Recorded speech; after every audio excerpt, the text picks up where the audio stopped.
I'm getting it. The banner? Yeah. All right, well, I want to conserve battery.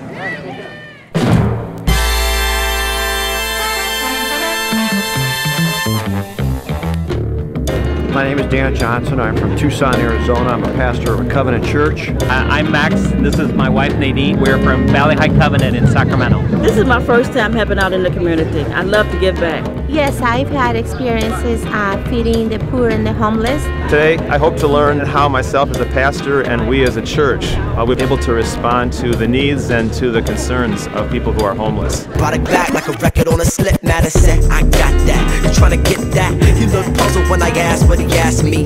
Head tilted to the side and he leaned back, posted on the wall like, tell me what you mean, black. Hi, I'm Efrem Smith, the Superintendent of the Pacific Southwest Conference of the Evangelical Covenant Church, and we're here at the Fred Jordan Mission.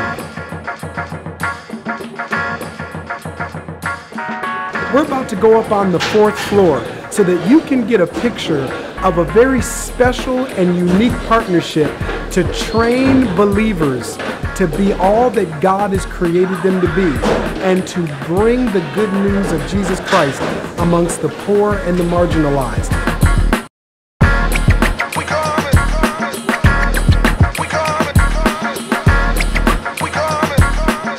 We are partnering with the Fred Jordan Mission to launch a center for outreach here in downtown LA in Skid Row, where we train people in how to advance the kingdom of God in an ever-increasing multicultural, multi-ethnic, and urbanized world.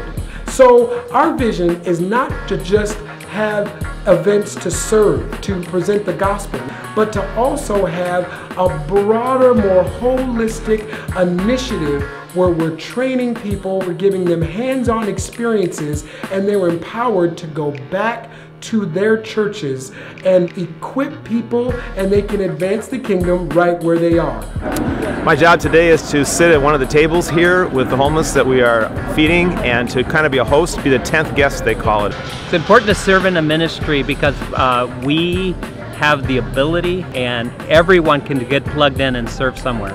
We have fed homeless men in Tucson, Arizona. We go down and do a lunch once a month, and our church people go down and we sit and eat lunch with them. It's a great experience.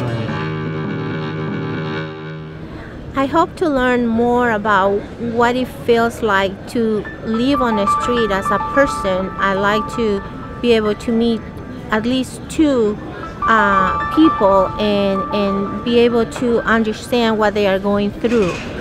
My history of being homeless, being on drugs for 22 years and walking the streets. Been on drugs for 22 years and just lost and confused.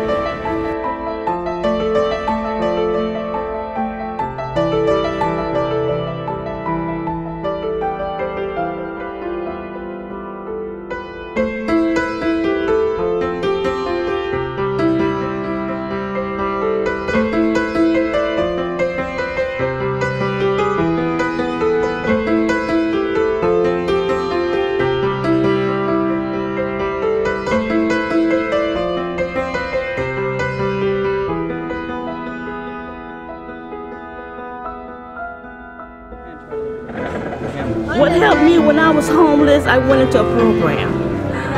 God, I needed to help. I needed to, because it wasn't me. It was someone else. The drugs made me be a different person.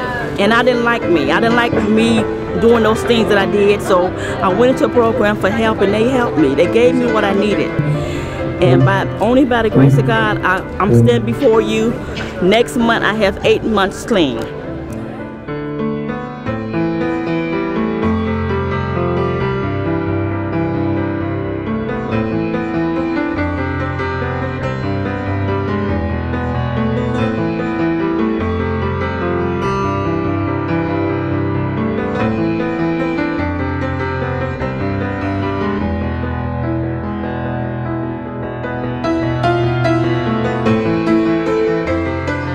one guy at my table that was really seeking to be in a program and wanted to be discipled.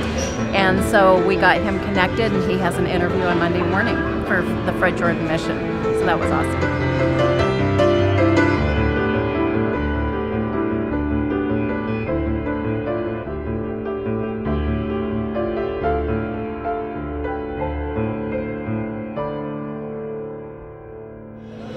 Today, a passage from the scriptures that came alive was when one of the men at my table began to quote Jeremiah, where it says, "I know the plans I have for you, declares the Lord, plans to prosper you and not to harm you." And I recited that back to him, and he grinned at me and said he knows the Lord wants him to prosper. And that was a really powerful moment for me to see.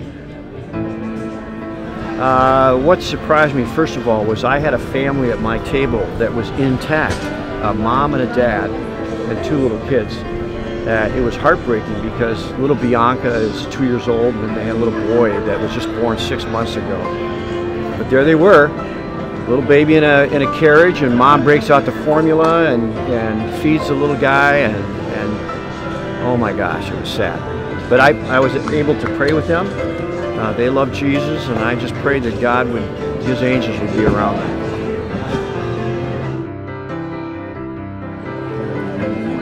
What did God teach you today? You know a lot, but I'm sure He taught you something. That He is so real. That He's not dead. He's alive, and He moves, and He comes and sits with us, and He wants to talk to us, and He wants to lock His eyes with my eyes and say, I am here, I want to listen to you. And that's what touched me. He's so real, and He becomes more real when you are with people and when you can share His love with others, and that's real. That's very real.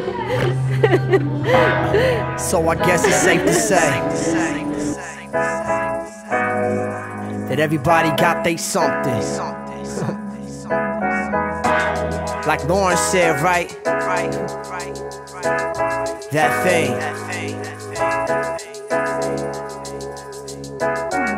I like to call it the it.